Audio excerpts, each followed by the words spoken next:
why don't we just say hello to our good friend, Democratic analyst, and Jen Esposito, supermodel fill-in. There we are. Marj Halperin. Hello. I've never been called that before. Well, in our eyes, you can do no wrong. Hey, and you are our first guest of year 13. Yay! Thank you for joining us. Thank you, Marj. Thank you. Glad to be with both of you. Yeah. I know you're kind of revved up. Hope we're all relaxed now. Okay, good. Yes, thank you. Relaxed. I will breathe Now a little that bit you're more. here, we're relaxed. I usually don't get that worked up, but things have been kind of kooky. You know what I mean? 2025 was a crazy and exhausting year, and the first couple days of this year hasn't been so great. But you have been on the front lines with your work for most of the year. A, how are you doing? And B, how is Chicago doing? I know last night Chicago turned up. Yeah, it was exciting to be on Federal Plaza yesterday. I went down there along with several hundred other people on a very short few hours' notice. Of course you did. Yeah, well, it's, the numbers matter. Yeah. And I think ultimately showing up in every way we can is important. And this is it's going to be a harder year. Yeah. It was hard last year, but this year will be worse. He's running out of time, and he knows it. And so he's going to raise the stakes using every tool he's got. He's got a lot of tools. And our job is to take them away from him come the midterms, some of those tools. Yeah. And we have tools also. We are not helpless. And as soon as you feel helpless and hopeless, you're in line to be defeated.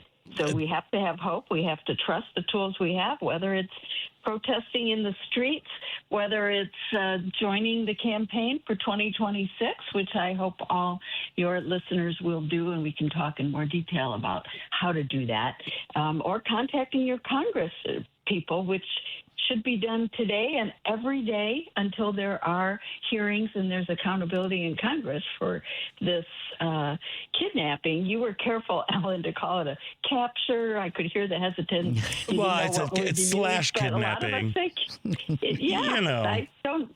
It's hard to say what hard to say that you are overstating it. Yeah. But one of my guideposts this year, and for a lot of people, has been the incredible Heather Cox Richardson. And she wrote, "This is the year we stop being shocked. This is the year we get serious. This is the year we show up like we mean it. No more waiting for someone else to fix it. Let's use 2026 like everything depends on it, because it does." That sounds exactly like what you were just saying there. I'm wondering, you talk about Congress, calling your people. What is it you'd like to see them do tomorrow? I mean, what is it they can do about this tomorrow that would be a hopeful, helpful remedy for this situation that we're in? There are bills, resolutions, I guess, in both houses to call for a vote on a War Powers Act to officially vote on whether Trump has the power to go into war, to commit actions of war against Venezuela, which is what he's doing. They're calling it a law enforcement action. They're calling it a lot of other things. Right. What did Congressman Lee of Utah called it? A kinetic action? Whatever the heck that means. Okay. Yeah. Great. They're trying not to call it war. But there's a reason why they called the Department of Defense the Department of War. That's what they intend. I would call Congress and urge them to bring that to the floor, although I don't think it can be stopped. I think it's the kind of resolution that goes through, I think they call it without prejudice or whatever the phrase is. So urge your congressmen to make sure that comes to a vote and that they vote no on powers of war, making any further action illegal by Trump, which it already is, but declaring it so by Congress. And will that stop them if they do that? I can't predict. Yeah, I mean, yes or no. I mean, the only thing that has definitively stopped actions by this president has been the Supreme Court, which of course hasn't made much of an effort to stop very much of what he does. But they have yet to fully defy the Supreme Court. I think we'll find out over the spring whether they defy the current order against sending the National Guard to Chicago for ICE, which includes a very fulsome paragraph from Kavanaugh backtracking his earlier green light on racial profiling. He's very clear now. He's like, oh, look, the Fourth Amendment says you can't do that, even though I said you could. So don't. So we'll see whether they do. That'll be a major test of whether they follow the Supreme Court. Yeah, sure. Yeah. Well, wait, but regarding that, so Kavanaugh backtracked his statement there, but that doesn't change the ruling, right? Or did it? It did, because his earlier statement was only that. Right. It was a statement on a shadow docket. It was not a ruling by the court. Oh, okay. It was this shadow docket procedure where they can just issue a temporary ruling barring or pending full court review of the case. So he's backtracked on that. It was only his statement before, and now it's his statement saying, never mind, I was wrong. Okay. All right. Well, TikTok, thank you. It took long enough. So in your opinion, with all the, what are some of the biggest issues that folks should kind of be keeping their eyes open as we head into this year?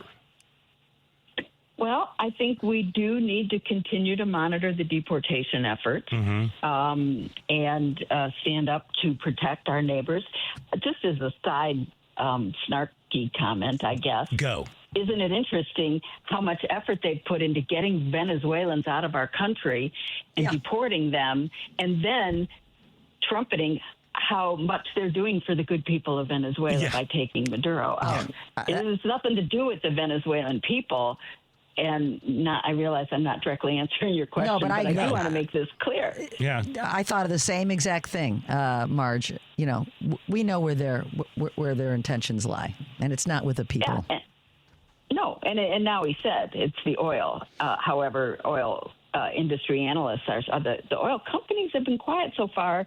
It's only been 24 hours, but the industry analysts stay and have been saying for weeks that American oil companies are not excited to go back into Venezuela. No. The oil isn't as good a quality. It's very expensive to process. The country is unstable, and nothing that Trump has done so far is stabilizing the country. So I think his vision of helping the oil companies, he should have checked with them first, see what they wanted. Right. And they said that the the structures that they put up in the 70s that he's all mad about, they said that they're not even up to par anymore. You know, so these. No, it's all decayed and fallen. Yeah.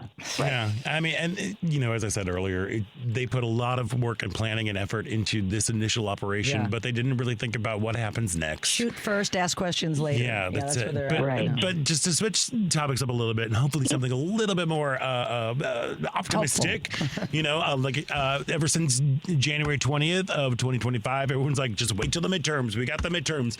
We are finally in a midterm year.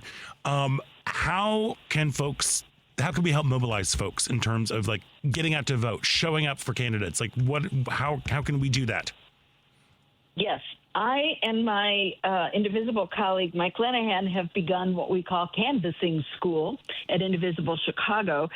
You can sign up now for training for knocking doors, and we are focused, as we have been for the last 8 years, more in Michigan and Wisconsin, those swing states, but there will be work to do in Illinois, as we have several of our Democratic-held congressional seats are open this year. So there are primaries. If you have a congressional primary in your community, pay attention, because these are crowded fields. I think there's 19 candidates running for Jan Schakowsky's seat and about the same number in my district for Danny Davis's seat. And what happens, look only to the last couple mayoral races to understand that since we don't have ranked choice voting, which I feel is critical, we don't have that. So when you have a crowded field like that, you end up with a runoff of two candidates who got barely a quarter of the vote each. Yeah. And then you have a runoff between two undesirable or mediocre candidates. So if you have a congressional race that is crowded field in your district, pay attention now. Help mobilize behind the candidates you think are best, so we don't have another, say, Vallis Johnson choice. Yeah. So what is this Canvas School? What does that entail? We have in-person trainings that are happening all over the city. You can go to indivisiblechicago.com and find the opportunities And we are offering a 2-hour training that is basically designed for people who say, I can't canvas, I'm too uncomfortable, I don't want to knock on people's doors, it's scary, it feels like an intrusion, this isn't something those people who are nervous about it. We will put those concerns to rest. We'll make you confident. We'll give you a step-by-step outline of what happens when you sign up to Canvas and what it's like and how satisfying it is to talk directly to voters and understand. But by the time the election results come, you're not shocked. Right. You have talked to voters. You understand their concerns. You don't learn that on social media. Is it going a Zoom? Back and forth. Is it by Zoom or in person? Before we have to let you go. Right. They're in person. Okay. They're in person, and they're all over the city, and they're usually at a place where you can order a beverage to help you relax. So Yes. nothing wrong with that. Not at all. I love it. And we're starting now. We're starting training now, and we'll be out as Wisconsin has primaries in April, and we'll be there, and we'll be in Michigan, and we get results. There is nothing more effective in a campaign than knocking doors and Marj, talking you're to one of our voters. favorite foot soldiers. So Yeah. thank you. Well, and thank you for saying exactly, what I am too am preaching. And the future is analog. You learn more face to face than you do by looking at a screen. And if you feel helpless and if you want to know, if you want to get out information, if you want to see information, it's to go out and to be active within your community. And I can't think of a better way than canvassing for a candidate who is going to office. Marj Halperin, you were here to calm us down. Thank you, Marj. And you did.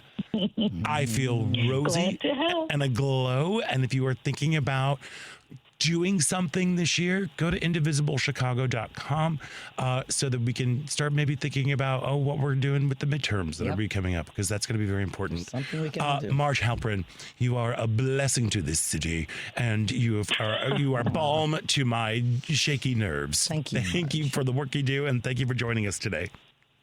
Thanks so much for having me. Happy the New Year. solution is to get out and do something. Yes, right. do something. Feel better about it.